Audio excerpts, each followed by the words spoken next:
Hello everyone, my name is Aaron Woodman, and I want to welcome you to my YouTube channel. In this video, we are going to talk about your right not to speak.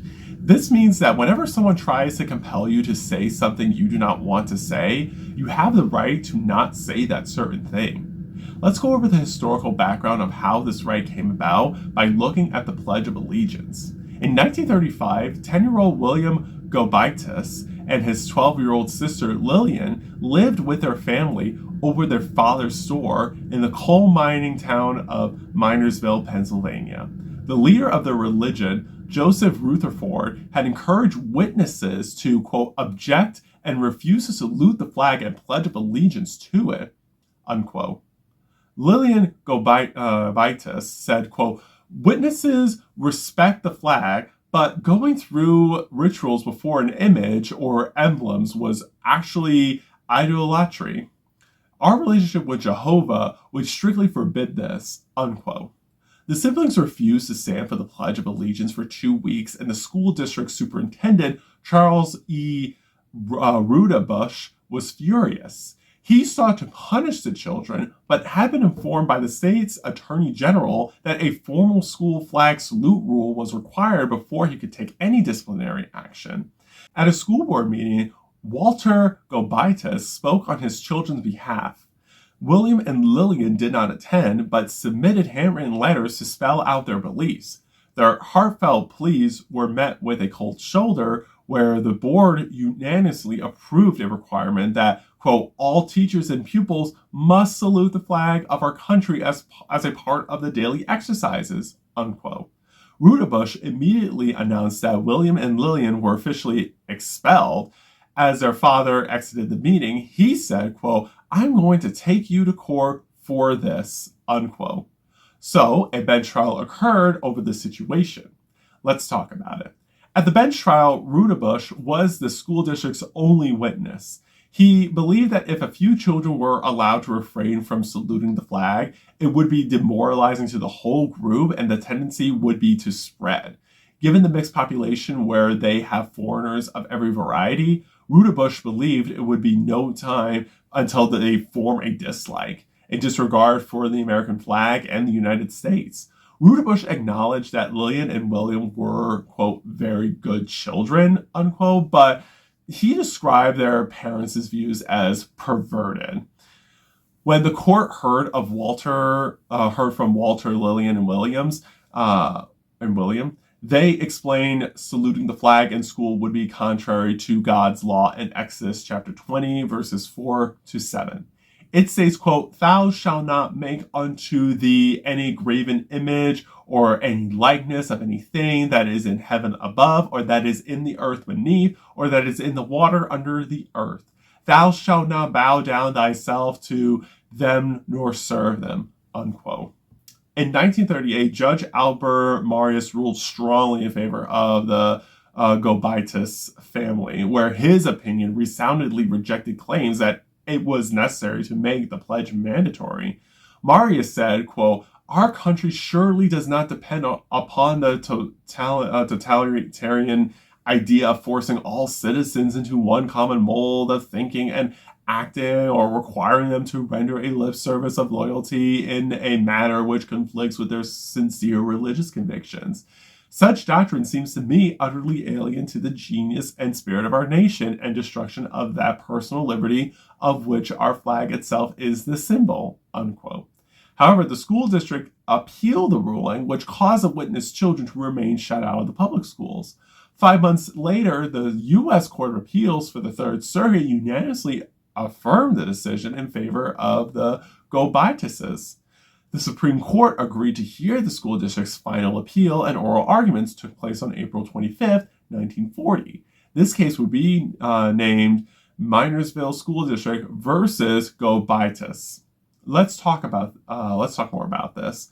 As Nazi dominance in Europe continued to expand, the crucial issues involved in Minersville School District versus Gobitis, liberty, loyalty, and patriotism, took on an even greater urgency. George Gardner, a Harvard law professor working on behalf of the American Civil Liberties Union, or ACLU, put forth the most conventional legal position for the Gobitises and focused on the religious liberty interests he advocated were protected by the First and 14th Amendments. The First Amendment, including its free speech, free press, and religious liberties clauses, along with the rest of the Bill of Rights, was originally held to apply to only the federal government and federal laws. Over time, the Supreme Court applied most of these fundamental protections, including all of the First Amendment, to state action and state laws as well. The incorporation doctrine interpreted the language of the 14th Amendment's due process clause as the vehicle for applying the guarantees of these amendments as binding on the states. Back at the oral arguments, things were not going well for Gardner. He was facing a barrage of questions from one of the court's newest justices, Felix Frankfurter. Justice Frankfurter's majority opinion reversed the decisions of the lower courts and ruled in favor of the school district. Frankfurter framed the issue at hand as a matter of balancing, quote, conflicting claims of liberty and authority. Our present task is to reconcile two rights in order to prevent either from destroying the other, unquote. For Frankfurter, the choice was clear. As the war in Europe threatened to engulf the world, religious freedom was outweighed in favor of the power of the government to enforce patriotism, which he believed was, quote, an interest inferior to none in the hierarchy of legal values, unquote. He said, quote, national unity is the basis of national security. The ultimate foundation of a free society is the binding rise of cohesive sentiment without which there can ultimately be no liberties, civil or religious, unquote.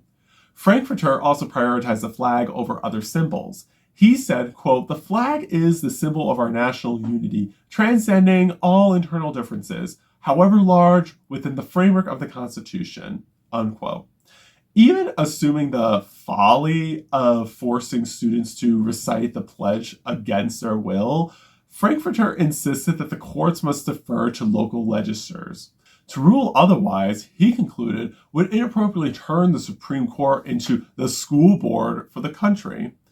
Justice Harlan Kiske Stone was a lone dissenter. He held that the First Amendment liberty guaranteed, quote, the freedom of the individual from compulsion as to what he shall think and what he shall say, unquote.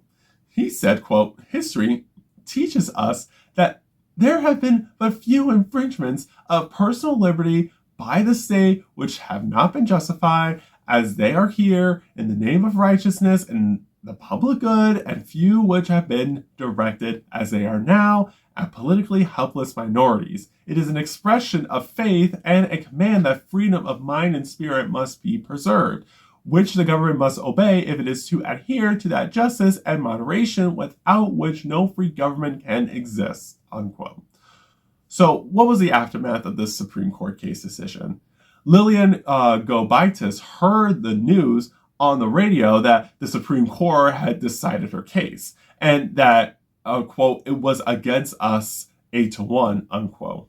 This set off a wave of persecution of their family story getting threatened and then boycotted. The Department of Justice had received complaints of hundreds of attacks on Jehovah's Witnesses, religious bigotry mixed with paranoia about fifth colonists, Nazi sympathizers seeking to undermine the country from within, led to horrific acts of violence across the country. This, quote, unprecedented reaction to the Supreme Court decision, unquote, had been described as, quote, the worst outbreak of religious persecution in the United States in the 20th century, unquote. More than 170 newspapers announced the Gobitis opinion. The New Republic, which Frankfurter himself had co-founded, compared the Supreme Court to a German court that had punished Jehovah's Witnesses for refusing to give the Nazi salute. The editors told the majority it should, quote, be embarrassed to know that their attitude was in substance to the same as that of the German tribunal, unquote. Within 3 years after the Supreme Court's ruling, about 2,000 students, almost all of them Jehovah's Witnesses, in every state have been expelled for refusing to salute the flag. In some cases, parents of the expelled students were then prosecuted for violating mandatory school attendance laws. Despite the Supreme Court's ruling on this case, a new situation came up that was similar to the Pledge of Allegiance issue. Let's go over it. Maureen Barnette was 9 years old, raised as a Jehovah's Witness from birth, and attended Slip Hill grade school in West Virginia with her sister, Gathy, age 11. They said, quote, the school didn't even have a flag, so they put a picture of a flag. When we refused to salute it, they brought in a real flag to see if that would make any difference. We still refused. We respect the flag and what it stands for. We don't have anything against that. We just don't believe in worshiping or saluting it, unquote. The Barnette sisters' classmates started calling them names once they stopped saluting the flag. After the bombing of Pearl Harbor, the country was quickly becoming swept up in intense feelings of fear, patriotism, and nationalistic fervor. A month after the United States entered the war, the West Virginia Board of Election passed a resolution that required teachers and students to participate in saluting the flag. The consequences were shockingly severe. Students could be expelled and might be sentenced to live in reformatories for juvenile delinquents. Parents could face fines or up to 30 days in jail. Covington took up the Barnette sisters' case, along with 5 other children from 2 different families, all of whom had been expelled. The families sought a court order to stop the state board of election from enforcing the mandatory flag salute resolution. In the West Virginia Federal District Court, the Barnetts achieved a surprising victory. Judge Johnson Parker said, quote, ordinarily, we would feel constrained to follow an unreversed decision of the Supreme Court of the United States, whether we agree with it or not. However, developments with respect to the Gobitis case are such that we do not feel that it is incumbent upon us to accept it as binding authority, unquote.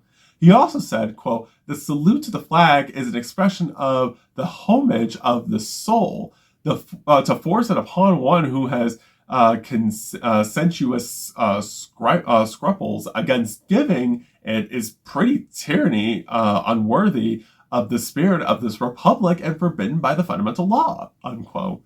The West Virginia State Board of Election appealed this decision and it would go to the Supreme Court in a case called West Virginia versus Barnette. Here is what happened. By 1943, the lone dissenter in Gobitis, Harlan Stone, had become the Chief Justice. There were now 6 votes to overturn Gobitis and prohibit compulsory flag salutes for public school students. Justice Robert Jackson was assigned to write the majority opinion, which was announced on June 14, 1943, which in a poetic coincidence happened to be Flag Day. He said, quote, the state employs a flag as a symbol of government as presently organized. It requires the individual to communicate by word and sign his acceptance of the political ideas he thus speaks. Objection to this form of communication when coerced is an old one, well known to the framers of the Bill of Rights.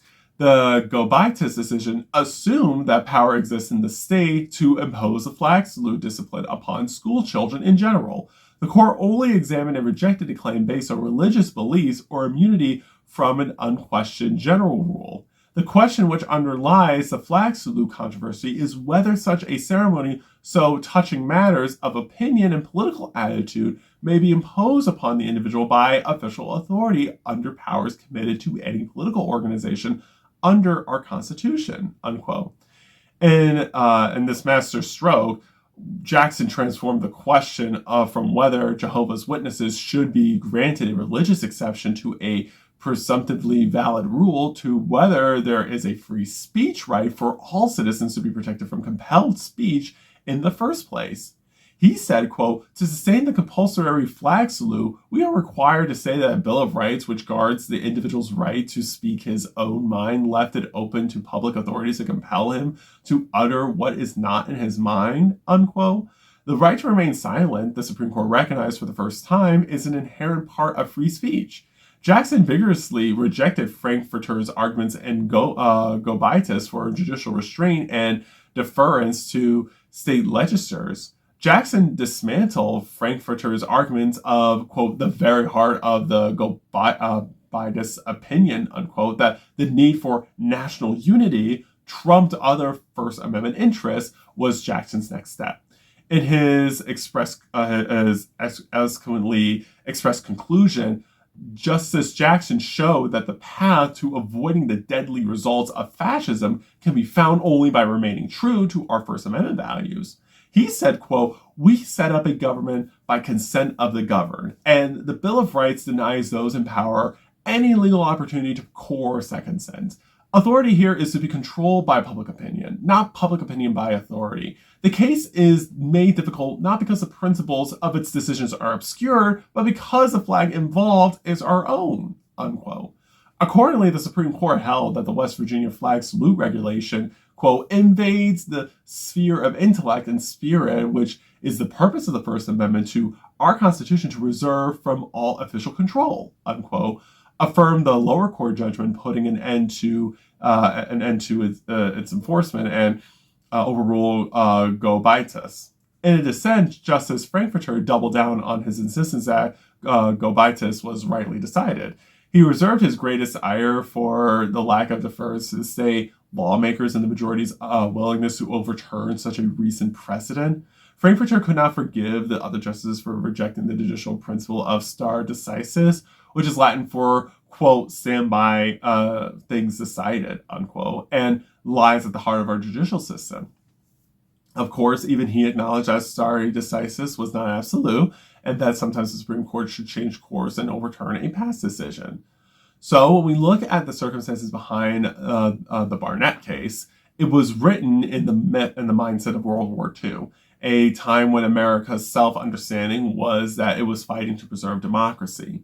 It is illuminating that the court would call forth the idea of protecting dissent as fundamental to what the society stood for. As a result of Barnette, most schools across the United States quickly abandoned punishments for those who would not pledge allegiance to the flag. The complex path to Barnette ends with an arrival at a clear free speech principle. The government is restricted from compelling its citizens to express a message they do not support. Now, what does the Barnette case mean for us today? It means that any government organization cannot compel you to say something you do not want to say. But what about private organizations? Can you face a punishment by them if you do not follow their instructions on what to say? Let's look at an example by looking at Colin Kaepernick's national anthem protest story. In August of 2016, Colin Kaepernick, an NFL quarterback for the San Francisco 49ers, remained seated during the playing of the national anthem, and no one seemed to notice. He did it again 6 days later, and still no one commented. Perhaps it was because his throwing shoulder was sore and he was not in uniform. On August 26, 2016, the quarterback was in uniform, and this time people started to take notice. He said, quote, "I'm not going to stand up to show pride in a flag for a country that oppresses Black people and people of color. To me, this is bigger than football, and it would be selfish on my part to look the other way. There are bodies in the street and people getting paid leave and getting away with murder," unquote. Kaepernick did not notify the team about his protest. He said, quote, "This is not something that I am going to run by anyone or anybody. I'm not looking for approval. I have to stand up for people that are oppressed. If they take football away, my endorsements from me, I know I stood up for what is right," unquote. In response, the NFL issued a brief statement, quote, "Players are encouraged but not required to stand during the playing of the national anthem," unquote. 2 days later, Kaepernick spoke with the media and tried to provide greater context for his actions. He said, quote, "There is police brutality. People of color have been targeted by the police. So that's something that this country has to change. There's things that we can do to hold them more accountable. This stand was not for me. This is because I am seeing things happen to people that do not have a voice, people that don't have a platform to talk and have their voices heard and affect change. I have great respect for the men and women that have fought for this country. I have family. I have friends. I have friends that have gone and fought for this country, and they fight for freedom. They fight for the people. They fight for liberty and justice for everyone. That's not happening. People are dying in vain because this country isn't holding their end of the bargain as far as giving freedom and justice, liberty to everybody," unquote. With little fanfare, the Take a Knee protests had begun and would develop into one of the most publicized and polarized free speech controversies of the decade. The protests were spreading. Kaepernick's individual stance was beginning to look like a movement. A month later, President Trump launched himself into the brewing culture war. He said, quote, "Wouldn't you love to see one of these NFL owners, when somebody disrespects our flag, to say, get that son of a B word off the field right now, out, he's fired, unquote." NFL players were more unified than ever in their outrage over Trump's insulting profanity and message. That weekend, more than 200 NFL players knelt or sat during the pregame national anthem. However, the unity went only so far. The vast majority of those actively protesting were black. Like the military, sports was also supposed to be the place where race was second to the battle effort, and for years, sports had profited from the gauzy little lie that teammates battled together, understood each other, lived in such close proximity that maybe the rest of the country could learn from the game's brotherhood. What Kaepernick revealed was that sports was no less divided along racial lines than the rest of the country, even if its workforce comprised a black majority. Meanwhile, Kaepernick had opted out of his contract with the 49ers, but as a free agent, no one would hire him. In October, Kaepernick filed a grievance demanding an arbitration hearing on his claims that the owners were secretly acting together to keep him from playing. In plain terms, Kaepernick claimed he was being excluded for his speech by secret agreement. His attorney, Mark Garagos, said, quote, "Principled and peaceful protests should not be punished, and athletes should not be denied employment based on partisan political provocation by the executive branch of our government. Such a precedent threatens all patriotic Americans and harkens back to our darkest days as a nation," unquote. As Kaepernick's case progressed, the NFL moved towards trying to officially change its anthem policy.